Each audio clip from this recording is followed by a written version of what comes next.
E é justamente aí que, a partir da década de 30, começa a surgir na cabeça de alguns intelectuais muçulmanos que haviam estudado na Europa e que tinham lido essa coisa toda, e tinham lido até Heidegger, Jean-Paul Sartre, essa coisa toda. Começa a surgir a ideia de que o Islã tinha a solução para este problema. Pelo lado econômico, o Islã tem a sua própria estratégia econômica, vamos dizer, que não é bem de uma economia socialista, é de uma economia que resguarda, vamos dizer, a propriedade privada, mas no qual você tem tantos instrumentos, tá certo, de controle, não somente na mão do Estado, mas você tem tantos instrumentos religiosos de controle, que praticamente, se pode dizer que toda a vida econômica da comunidade estará sob o controle daqueles que tiverem a autoridade religiosa. Pelo lado cultural, o traço mais característico é que o Islã não é somente uma religião no sentido em que, digamos, o cristianismo é uma religião. O Islã é uma cultura inteira, cuja unidade é preservada de qualquer modo, onde quer que o Islã meta as suas patas. Como é que se faz isto? Quando o indivíduo se converte ao Islã, se você for numa mesquita e diz, olha, eu quero entrar aí, quero ser desse negócio aí. Eles vão dizer, olha, só tem 5, são 5 pilares, você tem que fazer isso, mais isso, mais isso, mais isso, mais isso. Você diz, são simples assim, então eu quero também. Só que daí, no dia seguinte, você diz, olha, mas tem mais uma outra norma aqui. E depois tem outra, e depois tem outra, e depois tem outra. Porque existe um fenômeno chamado os hadiths.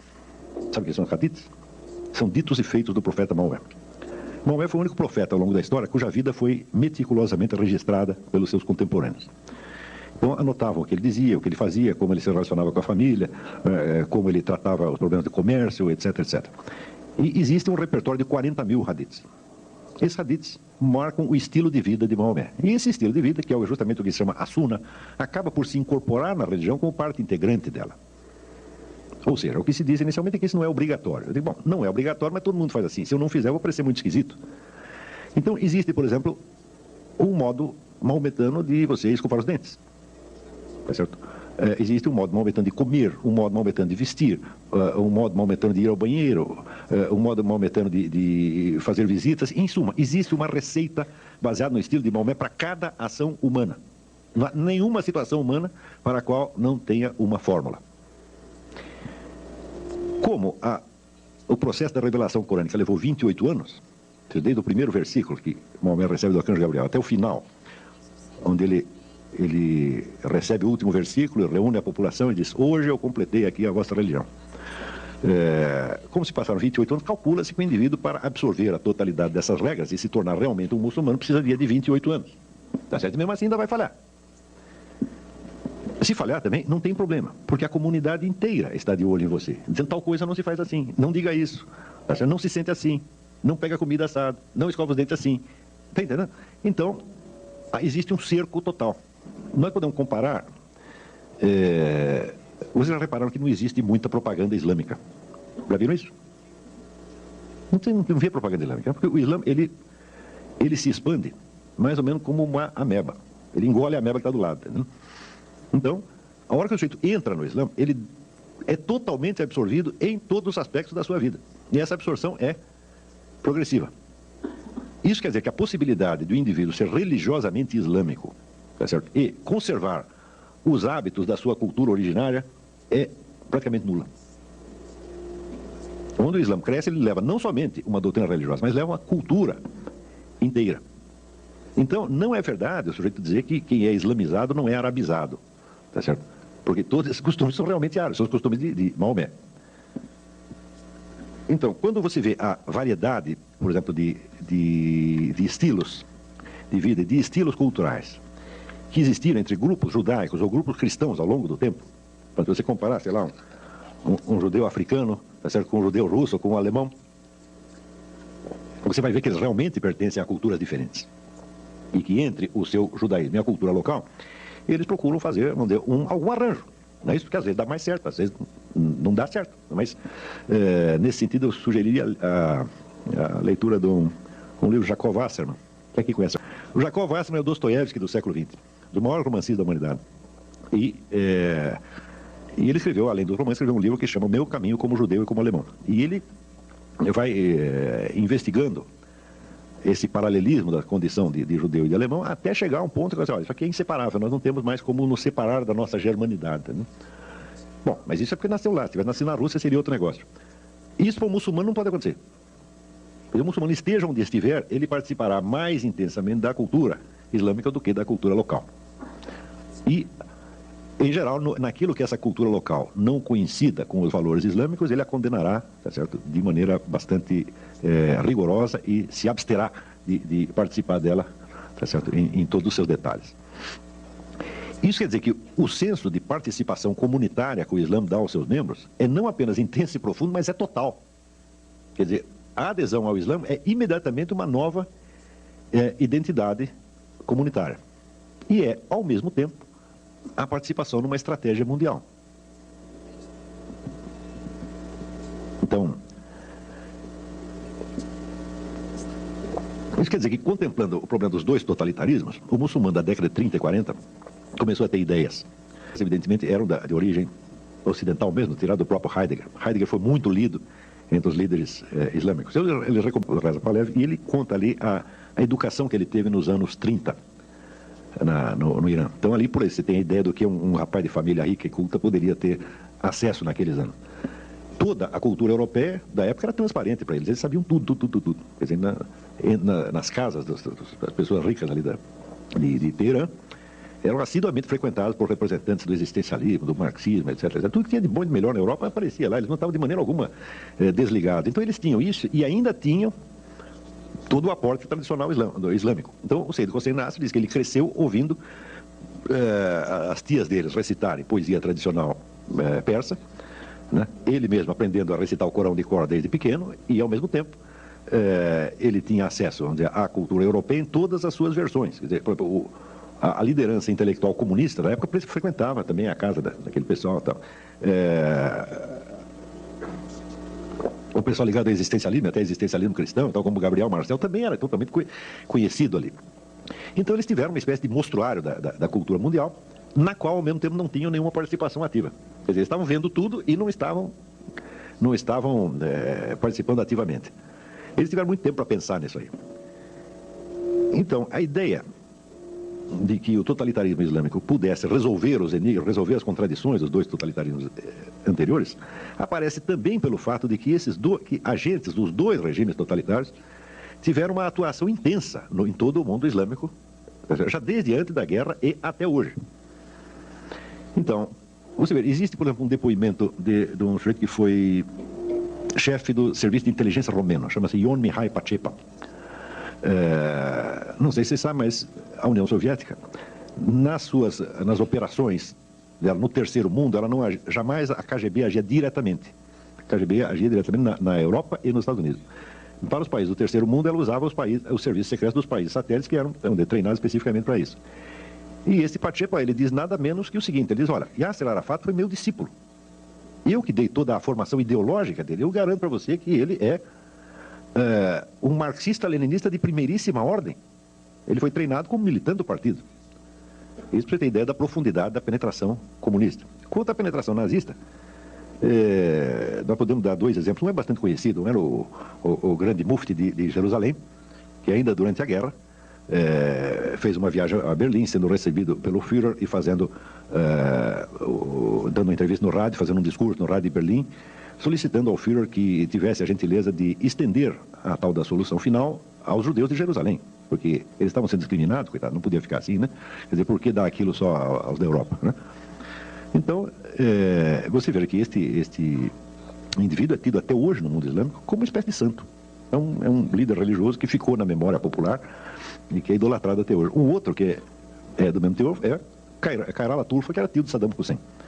Khairallah Turfa é um indivíduo que, na década de 40, tentou um golpe nazista. Ele tem livros publicados, sobrou pelo menos um, tá certo? Na qual a sua defesa do nazismo é explícita. Tá certo? E ele tenta um golpe de tipo nazista e se dá mal. Este foi o sujeito que criou Saddam Hussein. O Saddam ficou órfão, foi criado por esse camarada. Esse era o tio e guru dele. Então, isso aí são só exemplos soltos. Aqui nesta documentação aqui tem mais alguns, para vocês terem ideia da profundidade da penetração, tanto dos intelectuais europeus lá, quanto da penetração dos serviços de inteligência nazistas e soviéticos, tá certo? Então isso quer dizer que esses muçulmanos eles tiveram a ocasião de assistir tudo isso como se fosse numa televisão, tá vendo? E aperfeiçoar com essa experiência as suas ideias sobre o que seria um regime islâmico. O problema do regime islâmico é um verdadeiro abacaxi, porque tudo na sociedade islâmica é regrado pelo Corão. Se você lê o Corão, que é um livro relativamente pequeno, mas 280 páginas, você verá que ele tem regulamentos sobre os hábitos diários, sobre a vida em família, etc. Ele contém todo um código civil. Esse código civil é ainda completado pelos hadiths, quer dizer, pelos exemplos de Maomé. Então você tem talvez ali o código civil mais meticuloso do universo. Tá certo? Porém, não tem um código do direito político. Não diz uma palavra sobre o que deve ser o regime político. Graças a este fenômeno é que surgiu este problema de xiitas e sunitas. Porque enquanto Maomé esteve vivo, então, de certo modo, ele condensava na pessoa dele os vários aspectos da sociedade e da liderança islâmica. Ele era ao mesmo tempo um líder religioso, um líder militar, era o guru da população, ele era ministro de todas as pastas e assim por diante. Então, ele era o fator de unidade do regime entre aspas, islâmico. Não havia regime nenhum, o regime era ele. E era um homem de um gênio absolutamente extraordinário, que tinha solução para todos os problemas. Então, enquanto ele vivia, ninguém teve que raciocinar muito, porque ele resolvia tudo, né? Quando o sujeito morreu, no dia seguinte, já deu o rolo. Porque aí eles perceberam que não havia regime nenhum. Então, primeiro, nós temos que eleger vai ter que ter um chefe esse negócio, né? Então, alguns achavam que esse chefe tinha que ser, vamos dizer, um continuador da obra de Maomé. Portanto, alguém investido também da missão profética e dotado do carisma profético. E outros disseram, não, de jeito nenhum, o único profeta que teve é esse. Ele disse que ele era o selo da profecia, então acabou, não tem mais profeta agora. Então tem que ter apenas um governante civil, tá certo? E o guiamento espiritual da comunidade deve caber à própria comunidade nos seus, vamos dizer, representantes mais eruditos e mais ilustres, que formariam o que se chama Uma. Uma é a comunidade, mas não a comunidade no sentido de todo mundo. A Uma é a comunidade de todo mundo que pensa e que está interessado no assunto, né? Então, esta entidade informal, a Uma, é que seria o guiamento espiritual da comunidade. E outros acham, não, nós temos que ter aqui um profeta, e escolheram, evidentemente, o genro de Maomé, Ali, que era, de fato, espiritualmente, o homem mais notável da comunidade. Não só espiritualmente, mas intelectualmente, um monte, era um tipo muito especial. Tá? Agora, acharam que ele era ainda mais especial do que era, porque acharam que havia realmente nele o carisma da profecia. Então, é uma espécie de continuador do profeta. Então, é isso que é a distinção entre sunita e xiita. Sunna quer dizer os costumes, e os costumes não é nada mais do que a coleção dos hadiths, quer dizer, a coleção daquilo que foi copiado, foi anotado da vida de Maomé e que serve como modelo para a conduta de gerações e gerações de muçulmanos. E xiita não quer dizer nada mais do que Shia, quer dizer os companheiros, que são os companheiros de Ali, aqueles que ficaram fiéis a ele, que eram a minoria. E entre os xiitas, então, surge a ideia de que a profecia prossegue ao longo dos tempos, tá certo? Então, a subsistência da comunidade depende de haver um líder carismático a cada nova geração. Isso que se chama justamente o imam. Imam é um nome que... Imam quer dizer duas coisas. Quer dizer, em primeiro lugar, o imam é o sujeito que chefia a prece, é o que conduz a prece. Não sei se vocês já viram prece muçulmana. Fica um bando de gente alinhada aqui. Tem um sujeito na frente que ele diz a prece em voz alta e os outros aqui repetem ou ecoam. Ele conduz a prece de algum modo. Então, evidentemente, cada mesquita tem um imam, e se juntar dois muçulmanos para rezar numa casa, um deles vai ter que ser o imam. Mas também a mesma palavra é usada num sentido já mais ampliado para querer dizer o grande guia espiritual do mundo xiita. Nesta divisão de sunita e xiita, então já mostra, vamos dizer, a indefinição e a contradição interna do Estado Islâmico. Você falar de Estado Islâmico é até estranho, porque até hoje ninguém sabe o que é um regime islâmico. Durante muito tempo ficou assim, e esta indefinição fez com que ao longo do tempo se consolidasse uma noção muito peculiar do que é a legitimidade de um governo. Evidentemente, toda a teoria do Estado subentende o que seria o critério de legitimidade do governante. No mundo islâmico, o governo legítimo, a critério do governo legítimo é o seguinte: o governo legítimo é aquele que existe. A partir da hora que ele cessou de existir, nós descobrimos que ele não era legítimo, ou que deixou de ser. Porque o governo expressa, então, a vontade de Deus. Se o sujeito ainda é governante, é porque Deus quer que ele esteja lá. Se ele deixou de ser, é porque Deus o tirou de lá, então perdeu a legitimidade. É evidente que isso é um convite a golpes de Estado, revoluções, etc, etc. Quer dizer, cada um diz, olha, o sujeito está lá, ele pensa que é legítimo, todo mundo pensa que é legítimo, mas eu vou mostrar que não era. Tá certo? Então, a tremenda instabilidade política do mundo islâmico, que só cessa em certos momentos, quando algum grupo, alguma dinastia excepcionalmente feroz consegue impor ordem ao conjunto, é algo que, vamos dizer, se prolongou até o século XX. No século XX, quando se intensificam os contatos intelectuais e políticos entre o mundo islâmico e a Europa, naturalmente surge a ideia, não, peraí, nós precisamos formular direito esse negócio do que seria um regime islâmico. E é aí que surge um indivíduo chamado Said Qutb. Said Qutb era um revolucionário egípcio que escreveu um comentário ao Corão em 30 volumes, chamado A Sombra do Corão. Né? Isso aí, para mim, foi um ato falho freudiano, porque se fosse coisa boa, seria a luz do Corão, não a sombra. Né? Então, acho que ele de fato se enganou. Então, o que ele faz é uma interpretação politizada do Corão, versículo por versículo. Ele faz uma espécie de teologia da libertação islâmica. E este foi o fundador, depois, da entidade que se chamou a Fraternidade Islâmica, tá certo? Que é, vamos dizer, a entidade que dá um senso, vamos dizer, de unidade à militância islâmica em todo o mundo. É evidente que uma obra em 30 volumes eu não vou poder resumir nem em 30 linhas, muito menos em 30 palavras. Então, não vou resumir, eu vou só dar um exemplo. Por este exemplo, vocês já pegam a índole da doutrina. Said Qutb pega as sentenças do Corão, tá certo? E as interpreta baseado no pressuposto, islamicamente inteiramente aceitável e até obrigatório, de que as sentenças de Deus têm uma validade absoluta. Uma das sentenças diz o seguinte, há uma definição corânica de tirano. A definição é a seguinte: tirano é aquele que proíbe o que Deus permite ou permite o que Deus proíbe. É boa a definição, é ótima, não é isso? Se você entender, vamos dizer, a palavra Deus no sentido que se deve entender, que é, vamos dizer, aquilo que é o fundamento mesmo da ordem da realidade, não é isso? Então, vamos dizer, o tirano é o sujeito que ele quer, vamos dizer, tornar possível aquilo que na realidade é impossível. Ele quer tornar impossível uma coisa que já era perfeitamente possível, não é isso? Então, a definição não é ruim, não. Mas vejamos como Said Qutb a aplica. Ele diz, muito bem. Se, então, a única lei válida é a lei que Deus enunciou, que leis válidas existem? Então ele raciocina de acordo com uma ideia da corânica também, que é a ideia do povo do livro. Tá certo? Por exemplo, os judeus são o povo do livro. Por quê? Porque eles têm um livro sagrado que lhes foi dado por Deus. Os cristãos também, e assim por diante. Tem uma série de povos do livro. O povo do livro recebeu uma mensagem divina. Então, de certo modo, é um povo obediente a Deus. Porém, de acordo com a tradição islâmica, todos esses livros que foram recebidos pelos povos do livro foram copidescados e falseados por uma sucessão, tá certo, de editores bem ou mal intencionados. Então, só sobrou um livro confiável, que é exatamente o Corão. Olha, você tem essa tal de Torá, o negócio é bom, foi Deus, tá, mas vocês mexeram tanto nisso que você não sabe mais o que é, o que não é. Então, vou resolver o seu problema. Toma lá o Corão, tá certo, que é a última edição, tá certo, fiel e estável. Né? Você lê e diz, mas não parece, né? Não parece, mas é. Não parece porque a sua está alterada. Essa aqui é que está inalterada. Então, se é assim, bom, a conclusão é que somente os regimes que são baseados exatamente na lei corânica é que são legítimos. Os outros são todos tirânicos. Todos, sem exceção. E, ora, lutar contra a tirania faz parte do jihad. Jihad, o pessoal entende que é guerra santa, não é. Jihad é esforço, é ascetismo, quer dizer, faz parte do aperfeiçoamento do sujeito na prática da lei islâmica. Ele tem que fazer um esforço. E a luta contra a tirania, tal como entende Said Qutb, a luta contra a tirania faz parte do jihad, portanto faz parte das obrigações islâmicas. É uma daquelas milhares de obrigações que vem depois das 5. Né? Começa com 5 e termina com 40.005.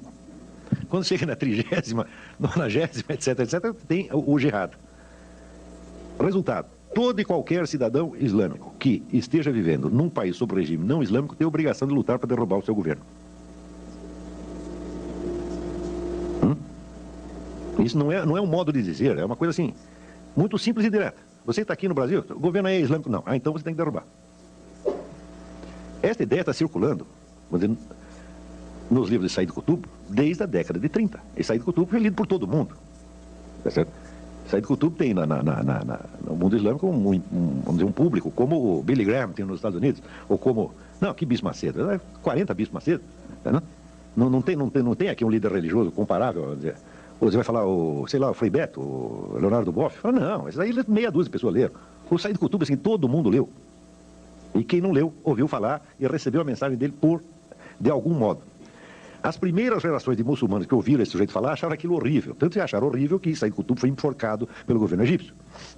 Tá certo? Mas as gerações seguintes começaram a gostar do negócio. Então, você pode dar por bastante razoável a ideia de que as doutrinas de Said Qutb já se impregnaram totalmente no movimento islâmico, não só nas entidades mais ostensivamente radicais, mas há um fundo daquilo em toda a sociedade. Esta progressiva formação da ideia do governo islâmico chega, vamos dizer, a uma espécie de perfeição mais modernamente, nas últimas décadas, quando se forma a ideia de que o Islã, por ter uma mensagem divina, tá certo? Ele é o complemento espiritual natural da revolução socialista no mundo.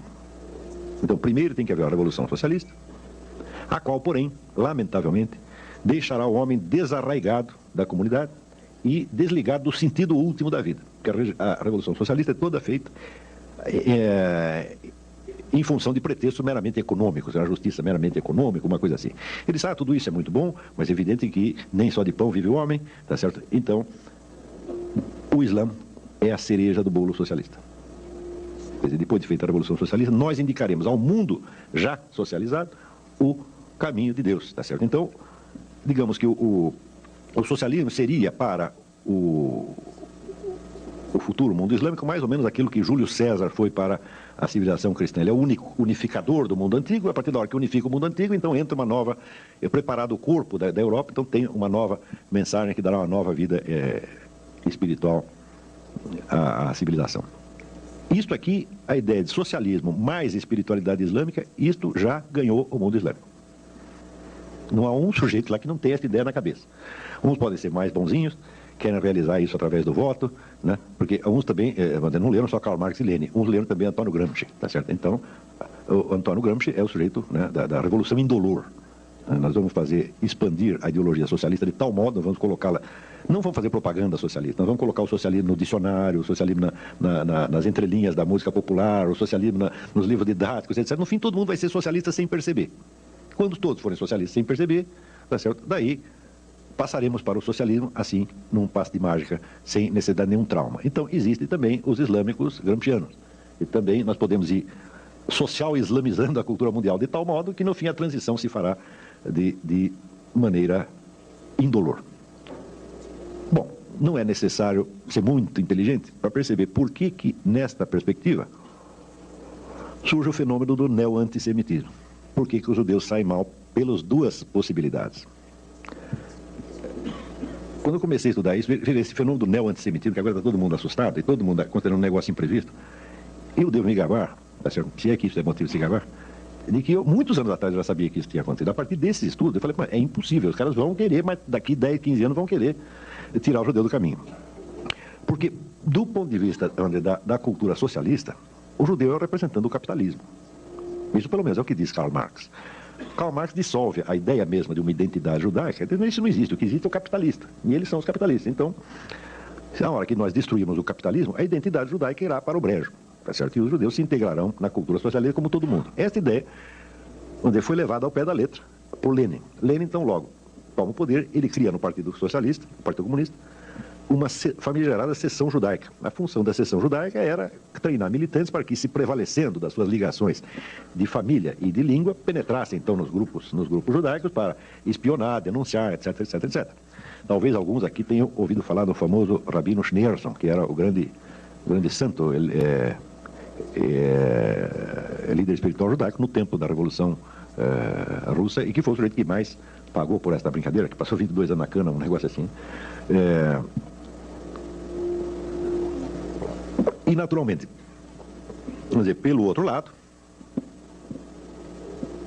você imagina o que significa para um povo como o alemão, que ainda no século XVIII se acreditava na Europa que o alemão era uma língua boa para se falar com os cavalos. Você não tinha cultura de língua alemã no século XVIII? Não é isso? Você veja que ainda no século XVIII, começo do século XVIII, o maior dos filósofos alemães, Leibniz, não escrevia em alemão. O alemão não estava pronto para isso, escrevia em latim ou francês. Então você imagina para um povo que está começando a emergir, né? Começando a sair está começando a descer da árvore, né? Ele ter dentro do seu território um outro povo que tem 5.000 anos de experiência, tá certo? E que é, pela sua simples presença, a prova da inferioridade da população local. É horrível isso, dói no cotovelo, que é uma coisa meio doida, né? Então, não precisamos nem especular outros motivos pelos quais surgiu o antissemitismo alemão. Quer dizer, um povo antigo, organizado, culto, capaz, que tem, vamos dizer, a coisa mais básica para o sucesso na vida, que é o capital cultural herdado. Não tem nada que ajude você, tanto na vida quanto você já recebeu isso de casa, tá entendendo? O alemão não tinha isso, tá? Então basta isso para... Claro que houve outros motivos, mas este já é um motivo suficiente. O judeu era, de certo modo, pela sua simples presença, um antídoto à ideia de uma identidade racial germânica. Mas que raio de identidade racial vai ter essa cultura? Assim, metade dos escritores e cientistas, são todos judeus. Tem identidade racial nenhuma, isso é uma balela, né? Então, é claro que o judeu era uma pedra no sapato dos dois totalitarismos, tá certo? Então, como esses dois já tiveram a sua chance no mundo, e embora o comunismo ainda seja, de algum modo, uma coisa atraente para muitas pessoas, pelo menos filosoficamente ou intelectualmente, é uma ideia em decomposição, tá certo? Se bem que uma ideia está intelectualmente desmoralizada, não quer dizer que politicamente ela esteja enfraquecida, mas intelectualmente está acabado. E o nazismo também já foi liquidado na guerra. Então é evidente que, ao puxar para si a herança desses dois totalitarismos e trabalhá-los à sua maneira, o movimento islâmico, vamos dizer, com os seus novos aliados, que são remanescentes de movimentos comunistas e nazistas. Você não pode esquecer que em Nova York, naquelas passeatas que teve logo depois do 11 de setembro, passeatas pacifistas, estava ali o pessoal comunista e black, tudo de mão dada com o David Duke, que era o homem do partido nazista, quer dizer, juntaram todos, tá certo? Então, não é de estranhar que, absorvendo esta herança, ele criasse também este movimento, o qual também tem que ser estudado sob outros aspectos, que depois mais tarde nos debates a gente entra, mas eu para esta conferência peguei só por este aspecto. Não é de espantar que esse movimento criasse um neo-antissemitismo, que é um pouco diferente dos outros, tá certo? É um pouco diferente, mas evidentemente tão perigoso quanto, sobretudo pela sua abrangência. E tem um lado desagradável da história. É que, ao longo de toda a formação desses movimentos ideológicos modernos, tá certo? Houve muitos autores e pensadores judeus que contribuíram para isso. Mas judeu porque não tinha nascido judeu, foi invocado de Trotsky. Trotsky não aceitava ser chamado de judeu. Ele não gostava disso. Mas os judeus acham que ele é judeu. Então, naturalmente, tem um certo carinho pelo sujeito, porque ele é gente nossa. Não é isso? Assim como, por exemplo, agora, faz uma semana, no Congresso de Israel, alguns deputados pediram que o governo israelense fosse processado e punido pelo Tribunal Penal Internacional. É um caso estranho de você pedir, vamos dizer, uma intervenção estrangeira no seu próprio país. Quer dizer, você pega a soberania e diz, olha, aqui não é mais soberano não, tira esse sujeito aí, quem manda agora é o Tribunal Penal Internacional. E 2 desses deputados eram de origem árabe, mas tem um monte que não eram, tá certo? É evidente que a primeira vez que o Tribunal Penal Internacional tirar um governante de dentro do seu país, o seu país não existe mais como nação soberana. Me parece uma coisa bastante óbvia. A soberania significa justamente não poder ser julgado a não ser pelo seu próprio povo. Aí você tem uma entidade estrangeira que tem mais poder do que o seu governo, acabou a soberania. Então, um grupo de deputados pede lá a soberania nacional. Naturalmente, esses deputados também dizem, mas eles são judeus, eles são gente nossa, nós temos que carregá-los no colo. Né? Eu digo, esse é um problema. No dia da passeata anti-Bush, lá tinha um monte de judeus fazendo passeata, junto com o pessoal black, não é isso? Que é aquele que, tipo Louis Farrakhan, né? E também com David Duke. Mas quando chega em casa, o que pensa? A mãe dele, a avó dele, a tia dele, diz, não, ele também é judeu, ele é gente nossa. Né? Então fica carregando toda essa gente no colo, e você sabe como é que essa história termina. Não é isso? Então, vamos dizer, para terminar esta parte, eu gostaria de fazer um lembrete que talvez não soe tem muito agradável, mas veja, o povo que protege os seus próprios traidores, ele paga 2 vezes. Ele paga pela traição que sofre e paga porque ele leva a culpa da traição. Tá certo? E isto já aconteceu com os judeus muitas vezes ao longo da história. Então, na hora que surge, por exemplo, a noção de... você já ouviu a expressão judeu ortodoxo? Assim como tem o católico praticante. Não é isso? Agora, o que é um judeu ortodoxo? É um sujeito que cumpre todos os mandamentos, mas ninguém cumpre todos os mandamentos. Todos nós somos humanos e imperfeitos. Antigamente, quando um judeu não cumpria alguns mandamentos, ele esperava que os outros rezassem por ele e desse tudo certo, não era assim? Não havia esta noção de um judeu ortodoxo e um não ortodoxo. Não havia esta divisão no corpo da igreja, no corpo da identidade judaica, como não havia uma divisão similar no corpo da igreja católica. Na hora que você aceita que existem judeus ortodoxos e não ortodoxos, significa que você meteu na sua cabeça que existe uma identidade judaica alheia à tradição judaica como tal. E essa identidade simplesmente não existe. Isso quer dizer que, se você pensar a comunidade judaica só como comunidade cultural, ela não existe. Porque essa tem características diferentes em cada cultura. Tem a cultura russa, a cultura alemã, a africana, brasileira, etc, etc, etc.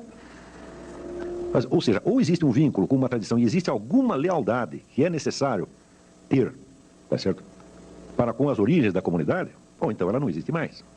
Do mesmo modo seria o que é o católico não praticante. Antigamente não havia católico praticante, tinha católico, os católicos mais, digamos, bem comportados e mal comportados, mas não todos igualmente católicos.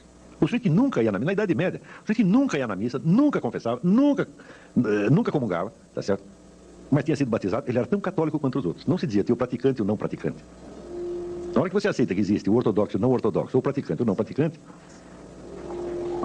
você está cortando no corpo da sua identidade comunitária. E você está correndo perigo a partir desse momento. O perigo pode levar uma década, 2 décadas, 1 século, 10 séculos para aparecer, mas algum dia te pegam. Tá certo? E quando pegam, vamos dizer, só para encerrar essa parte, depois de ter mostrado onde as origens nazistas e comunistas da ideologia islâmica, vamos dizer, não precisa reforçar o perigo que isso representa para todos nós. Eu digo, bom, nós não podemos determinar o que os muçulmanos vão fazer, tá certo? Mas nós podemos saber o que nós vamos fazer. E eu sei que não é da minha conta, nunca se deve dar conselho para ninguém, tá certo? Mas não espere de mim que eu passe a mão nas suas cabeças e diga, vocês são maravilhosos, etc, etc. Não estou aqui para fazer isso. Se eu puder, eu gostaria de fazer alguma coisa útil, tá certo? E não simpática. Eu acho que a coisa útil a dizer, no momento,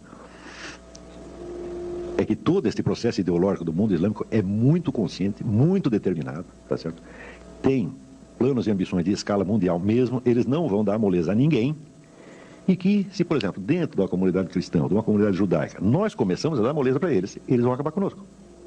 Então é isso que eu tinha que dizer um momento. Estamos abertos para discussões aqui. Obrigado. Aqui, na verdade, aqui é uma frase para você comentar, é do Márcio Mendes. A terceira grande guerra instalou-se na política, na economia, no social, com destaque na religião. Militarmente, num espaço não medido de tempo, a deflagração total será sentida. Pede o seu comentário da frase. Se é que eu entendi o que você quer dizer, eu acho que você tem razão, sim. Quer dizer, nós já estamos vivendo essa guerra, né? Isso já está instalado. A guerra existe a partir do momento em que um dos personagens envolvidos não aceita de maneira nenhuma a existência do outro, tal como o outro está. Quer dizer, se você tem um plano, vamos dizer, de socialismo mundial, de islamismo mundial, pronto, você já declarou guerra. Quer dizer, você poder realizá-la materialmente ou não, bom, isso depende de você ter um pouco mais de dinheiro, um pouco mais de sorte, um pouco mais de tempo. Tá certo? E às vezes acontece que, estando decidida já a guerra, ela acaba não se realizando. Mas enquanto nós não tirarmos essa ideia da cabeça das pessoas, elas vão estar em guerra conosco. E você vê, no momento em que o islamismo oferece uma nova chave totalitária, o que ele faz? Ele absorve em seu favor todos os remanescentes das outras duas ideologias. E que é um fenômeno esquisitíssimo que aí acontece hoje, tá entendendo? Quer dizer, quando a gente vê, por exemplo, pensa bem, e nas passeatas de Nova York você vê aquelas feministas mais radicais, tá certo? Marchando ao lado dos piores machistas que tem na face da Terra. Não é isso? E como é possível coisas tão contrárias? Bom, elas são contrárias na expressão de valores determinados pelos quais elas lutam, mas o seu fundo e a sua origem ideológica é exatamente a mesma. Quer dizer, o Islã fica uma boca de funil e tudo vai cair para lá. Tá. Agora, espero que vocês entendam que quando eu estou falando, vamos dizer, do Islã moderno, revolucionário, eu seria o último a querer, vamos dizer, jogar sobre o Islã tradicional as culpas do Islã revolucionário. Assim, seria tão absurdo quanto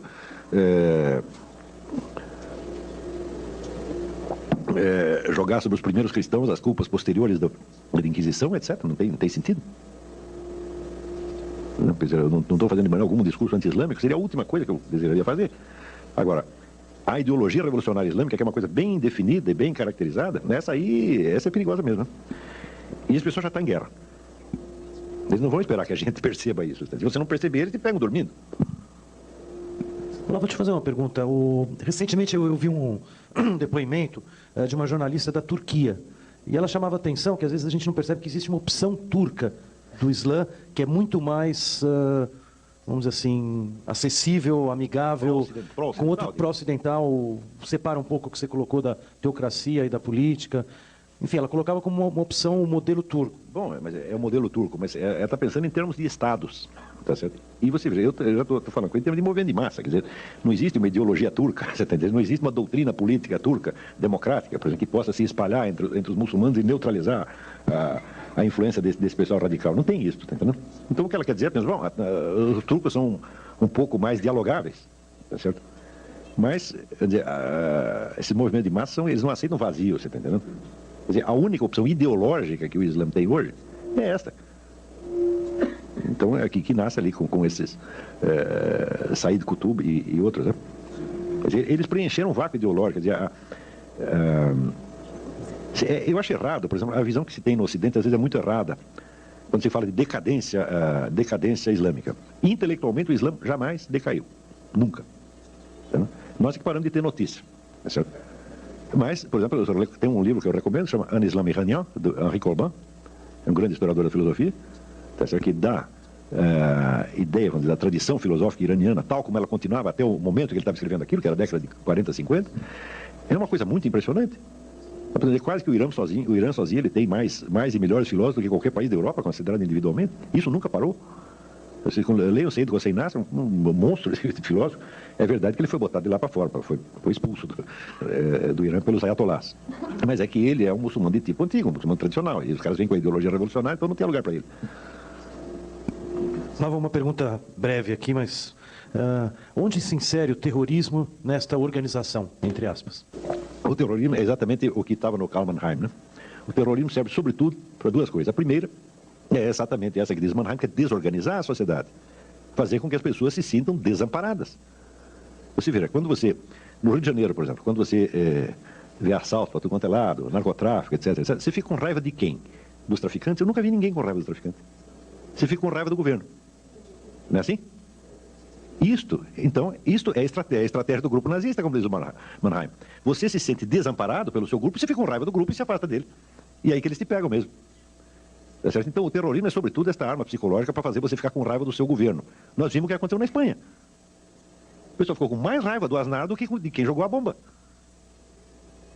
Está compreendendo? Então, isto é uma coisa. Outra coisa é aquele negócio da guerra assimétrica que eu tentei explicar, não, que eu mencionei no artigo da Folha, porque jornalismo hoje é o seguinte, o tamanho dos artigos diminui cada vez mais, né? Diminuindo, então é um jornalismo minimalista.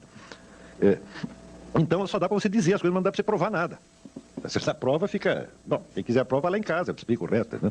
Tem que dar o endereço do cara, né? Então, essa coisa da guerra assimétrica, né, é um conceito que foi desenvolvido, sobretudo, pela KGB, muito antigamente, mas que a KGB mesmo nunca conseguiu usar de maneira plena. Só ele vem sendo usado agora. Na guerra assimétrica, você não julga os dois lados pelos mesmos critérios. E eles, de certo modo, não fazem a guerra no mesmo campo. Um está lutando aqui, o outro está lutando no outro plano. Quer dizer, os exércitos não se encontram. Né? Então, por exemplo, no caso dessas... se você pega o que se publica, por exemplo, contra Israel, Israel é sempre cobrado e exigido em nome de certos compromissos morais, jurídicos, etc., que o governo israelense tem. O outro lado não é cobrado por quê? Porque não tem compromisso nenhum. Então, um lado pode tudo, o outro não pode nada. Agora, o lado que pode tudo, ele ainda pode fazer chantagem emocional com o outro, chantagem moral com o outro. Isso foi muito bem aplicado no tempo da Guerra da Argélia. Talvez foi o primeiro laboratório. Né? Tem esse livro do Jacques Beau, que é um estrategista suíço, chama A Guerra Assimétrica ou A Derrota do Vencedor. E ele mostra que na Guerra da Argélia, o pessoal da Frente Nacional de Libertação fazia tudo, fazia narcotráfico, assassinato em massa, tomava dinheiro do povo, fazia usar prostituição, mas fazia o diabo, era um inferno aquilo lá. Mas, se um sargento francês deu umas bofetadas num prisioneiro argelino, aquilo era denunciado na mídia do mundo inteiro, tortura, sabe? Então, o julgamento, a mídia é diferente. Esse aqui pode fazer tudo, o outro não pode fazer nada. Por quê? Porque o outro assume compromissos legais. Nós não assumimos nenhum, nós estamos livres. Então, um lado fica acima do bem e do mal. Então, você veja agora, eu também escrevi sobre isso, escrevi no Globo. Olha, os americanos, o que eles fazem com os prisioneiros iraquianos? Eles tiram a roupa deles, fazem umas piadas de mau gosto, humilham o sujeito, não é isso? E os iraquianos, o que fazem? Esfola, queima vivo, corta o pescoço. Tá certo? E por que o pessoal fica mais indignado com o que o americano fez? Bom, você tem de fato, são dois delitos. Tá certo? Mas não são a mesma coisa, não tem a mesma gravidade. Não é isso? Então, por que o delito menos grave causa mais escândalo? Porque quem o cometeu está comprometido moralmente, ele tem compromisso, ele é a democracia, ele é um Estado constituído, etc. E o outro? Nós já somos bandidos mesmo, nós temos direito a tudo. E é por isso que o povo também não fica com raiva do assaltante, do sequestrador, do narcotraficante, mas fica com raiva da Rosinha Garotinho. Então, eu jamais seria capaz de ficar com raiva da Rosinha Garotinho. Porque para ser objeto de uma emoção humana, a pessoa precisa, em primeiro lugar, existir. Não é isso? Ela não cumpre essa condição. Fala, eu não consigo ter raiva, nem nada. Tá entendendo? É a pessoa que tá lá. Agora, eu dos traficantes e bandidos tenho raiva sim. Agora, quando você começa a ficar com raiva do verdadeiro agressor, para ter raiva deles, você precisa ter uma certa coragem. Santo Tomás de Aquino diz o seguinte, a única diferença entre o raiva e o medo, ele diz que raiva e o medo são a mesma emoção. Só que se você mede o adversário e ele é mais fraco, você fica com raiva. Se ele é mais forte, você fica com medo. Lá eu tenho um comentário aqui, está aqui identificado, da Viviane Ravetti. Ela primeiro disse que o senhor pode ser muito útil para o povo judeu e para toda a humanidade, divulgando suas ideias na grande mídia brasileira, TV, jornais, etc. E ela termina com uma pergunta. Por que os governos não muçulmanos não se preocupam com a ideia dos muçulmanos dominarem todo o mundo? Na verdade, eu acho que a grande pergunta para as próximas décadas, eu não sei a resposta dessa pergunta, você vê que existe um remanescente de movimentos de massa, tanto comunistas quanto nazistas, você soma tudo o que era anti-ocidental, e que, por isso mesmo, é também por tabela, é anti-judaico, tudo isso se reúne quando numa ideologia que hoje se chama nacional-bolchevismo. O teórico do nacional-bolchevismo é um filósofo russo chamado Alexandre Dugin. Ele fez assim uma... Mas desgraça pouco é bobagem, tá entendendo? Para que só comunismo? Tá entendendo? Não, já junta com o nazismo, já junta com tudo uma vez, tá entendendo? E ele fez esse negócio, e note bem, no começo parecia loucura. Mas a hora que eu vi aquela passeata em Nova York, todo mundo junto, eu falei, louco não é o Dugin, louco sou eu que não entendi que esse negócio ia acontecer mesmo, tá entendendo? Existe esse movimento, que é meio socialista, meio nazista, é anti-americano, anti-ocidental, e por outro lado tem um movimento islâmico. Um está achando que vai usar o outro está achando que vai usar o um. Tá? Esta é a pergunta para as próximas décadas. Quer dizer, quem vai se utilizar de quem? Cada um está esperando que vai usar o outro. Tá? Se alguém aqui souber a solução disso, e souber quem vai ganhar essa parada, porque existe uma aliança tática no momento. Tática até estratégica de longo prazo, mas mais dia menos dia isso vai rachar. Mas eles só vão brigar entre nós depois deles acabarem conosco. Então, na verdade, não teremos que resolver esse problema, nós não estaremos mais aqui. Lá eu tenho uma pergunta provocadora aqui para você. Não estou conseguindo ver o nome, mas como você comentaria o capitalismo ocidental? Tua posição? Como?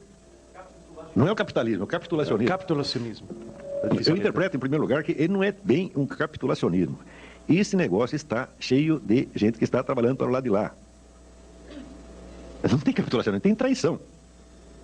Tem sujeito vendido, isso tem. Agora, essas coisas, vamos dizer, eu estou dizendo isso não porque eu saiba caso por caso, fulano de tal tem uma conexão com não sei o quê. Com relação à situação presente, não sei, mas eu estudei a história do passado. Então você veja, por exemplo,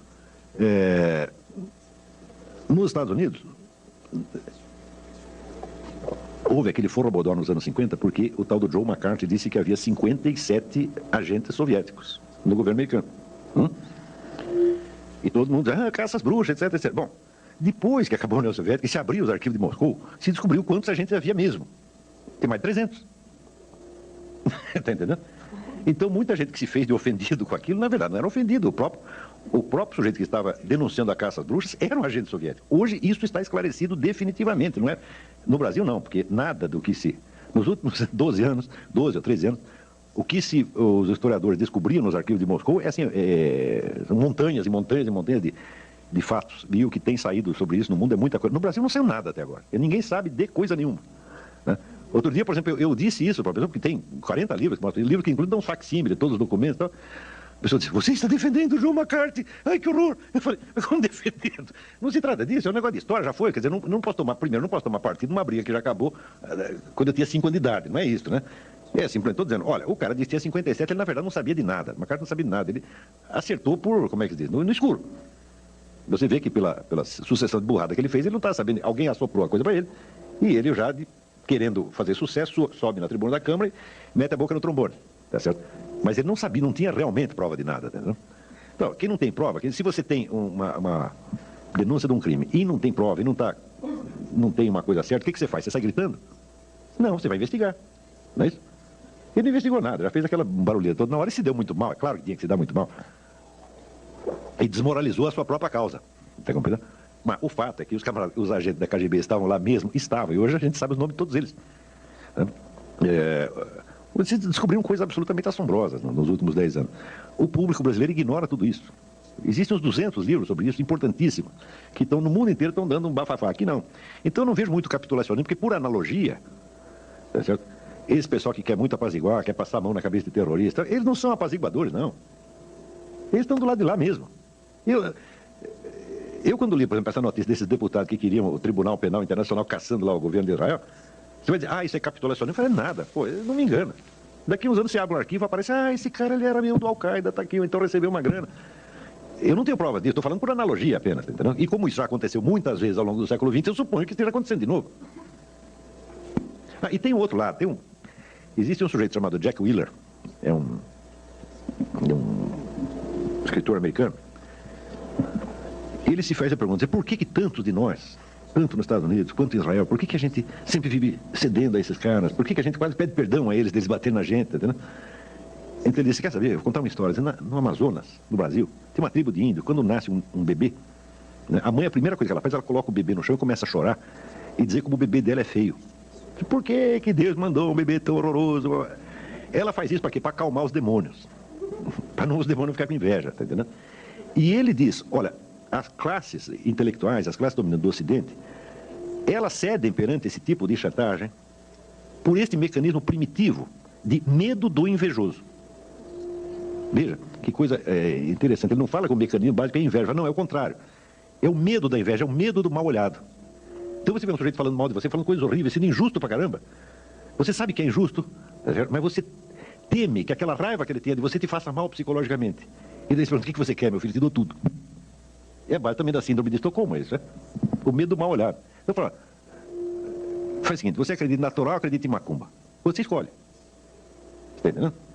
E eu acho que Deus está do teu lado, tu não tem que temer nada. Se você é cristão ou você é judeu, você está defendido. Não tem esse problema. Agora, se você é cristão ou judeu, assim, nas terças, quintas, né? Terça, quinta e sábado, e é outra coisa, tá certo? Nos outros dias, você vai ficar com aquela dúvida, mas e se a raiva que o cara tem de mim, atrair os demônios, me pegar, etc, etc. Tudo isso é um raciocínio meio subconsciente. Claro que conscientemente ninguém aceita isso, mas a nossa alma tem muitas camadas, né? Então, esse tipo de sentimento maligno que esses caras têm, eles nos derrubam às vezes. Então, você tem dois tipos. Você tem os traidores e tem os caras que estão com medo do mal olhado. Deve ter outras explicações também, mas por enquanto foi essa que deu para arrumar. Flávio, tem várias perguntas, eu vou juntar num bloco aqui, que pedem que você comente um pouco a situação atual do conflito no Oriente Médio, Israel, os palestinos, e qual a solução, segundo o teu ponto de vista. Olha, sempre que você tem assim, uma situação política determinada, e as pessoas querem que a gente tome uma posição, eu falo, é difícil tomar uma posição. Primeiro, porque os termos com que as questões chegam ao debate público nunca correspondem ao que está verdadeiramente em jogo. Se você perguntar, por exemplo, você é a favor do Estado palestino, ou é a favor de matar todos eles, botar todos eles para fora, a gente tem que responder, sou claro que sou a favor do Estado palestino, não mato criancinha, não como criancinha, não bebo sangue, então eu também quero que eles tenham uma chance, etc, etc. Agora, eu cá entre nós, eu não acredito que esse seja o problema. Eu acho que tudo isso é pretexto. A partir da hora que você tem uma estratégia, vamos dizer, mundial, em que você vê conexões de organizações terroristas, que começa lá na Sibéria, passa pelo Oriente Médio e vai terminar aqui no Paraguai. Claro que esse negócio de Estado palestino é um pretexto. Se não for isso, será outra coisa. Sempre haverá algo pelo qual eles vão culpar todo mundo e tentar fazer os outros sentir, como é que se diz? Sabe, essa inoculação de culpas e a inoculação do sentimento maligno, eles sempre terão um meio de fazer isso. Se você não os satisfaz, eles ficam cada vez mais revoltados. E os satisfaz, eles querem outra coisa. Portanto, se correr, o bicho pega, se ficar, o bicho come. É com isso que nós temos que aprender a lidar. Então, você é a favor do Estado palestino ou contra? Eu não sei. Eu não estou interessado. Eu estou interessado no que vocês estão fazendo aí. Com relação a isso, você faz o jeito que você quiser. Agora, veja, o sujeito que articula o debate, você pensa, se tem uma luta de boxe, né? Tem aqui, sei lá, o famoso clássico Cassius Clay contra Evander Holyfield. Qualquer um deles pode ganhar, não é verdade? Mas, o seguinte, a firma que promoveu a luta vai ganhar de qualquer maneira, né? Então, assim, quem montou o debate? Quem equacionou os problemas, tá entendendo? Quem escolheu os candidatos? Quem escolheu as alternativas e está me formulando o problema? Esse é que é o gostosão por trás do negócio. Então, todo o equacionamento que nós vemos na mídia hoje é como se fosse realmente um problema de povo palestino. Agora, você para pensar, quantos países islâmicos existem? Qual é a extensão territorial deles? É imensa. E lá dentro, pô, não tem um pedacinho para dar para os palestinos? Eu, se eu fosse o governo brasileiro, eu diria, bom, cedia um pedaço da Amazônia, que só tem macaco e tatu-bola, tá entendendo? Eles vêm tudo para cá, receberiam você de braço aberto. Não é isso? Agora, tem lá um pedacinho assim chamado Israel. Tá? Por que eles querem um pedaço? Justamente ali. Tá? Se não estavam lá, historicamente está comprovado que 100 ou 200 anos atrás não tinha palestino nenhum ali, isso nunca existiu. Bom, agora estão lá e precisam de um espaço. Eu digo, tá certo, a gente tem que quebrar o galho deles. Tudo bem. Mas existem tantas alternativas e tantas soluções para isso. Quer dizer, por que insistem neste ponto? É porque é um problema estratégico. E eu acredito assim no Ion Mihai Pachepa, quando diz o seguinte, olha, esse tal de Arafat, esse cara não é islâmico, coisa nenhuma, esse cara é um comunista, fui eu que treinei ele, ele pensa como comunista. Pensa como tipo comunista profissional. Né? Existe eu vou recomendar outro livro para vocês, eu acabei não falando disso. Eu comecei a falar da história do judeu anti-judeu, né? É um livro absolutamente indispensável, chama-se To Eliminate the Opiate, quer dizer, eliminar o opiáceo, né? Escrito pelo rabino Marvin Antelman. E é a história da progressiva ruptura que vai acontecendo dentro da comunidade judaica a partir do surgimento de certas seitas gnósticas no século XVII que vão entrar vão ser antepassadas dos movimentos revolucionários de massa do século XIX e XX. Tá certo? E quando você vê a facilidade com que indivíduos de origem judaica vão entrando nesse negócio e acabam trabalhando contra o próprio povo judeu, uns de sacanagem, outros que não percebem, olha, ele arrepiar os cabelos. Então, como é a origem de um Trotsky? Como chega a acontecer um fenômeno Trotsky que nunca houve ao longo da história? Não é isso? Da onde surgem esses camaradas? É porque deu na cabeça? Não. Isso aí foi se formando, vamos dizer, como aconteceu dentro da Igreja Católica, mas mesma coisa. O pessoal fala de crise da Igreja Católica, eu acho, até onde eu estudei, eu acho que o judaísmo está numa crise muito pior. Ele está muito mais ameaçado e tem muito mais antagonismo interno do que você tem na igreja, no cristianismo. Eu acho que a situação não é nada invejável e não é para brincar, não. Você vê o sujeito Noam Chomsky, eu garanto que uma boa parte da comunidade judaica lá de Nova York ainda recebe o cara, ele é um dos nossos, senta aqui no colo. Tal. Não, ele só quer que, sei lá, acabe o Estado de Israel, mata todo mundo, põe todo mundo para fora, mas se tirando isso é boa gente. Como é que pode? Está entendendo? E essa coisa, vamos dizer, de carregar o traidor no colo, é coisa que só dois povos fazem isso tão bem, americano e judeu. São especialistas em fazer isso. Você alimentar o seu próprio assassino, o seu próprio inimigo, fala, cuidado com isso, pode chegar até um certo ponto. Claro, a gente faz, todo mundo é humano, senão a gente não quer briga, mas calma lá. Agora não é mais brincadeira, é? Olá, eu estou com muita pergunta aqui. Eu vou talvez fazer uma questão, alguém também sempre buscando soluções, né? O que o senhor acha da tolerância como forma de resistência a todas as formas de totalitarismo, autoritarismo? Olha, essa palavra tolerância já se fez tanto crime em nome dela que é um negócio incrível, né?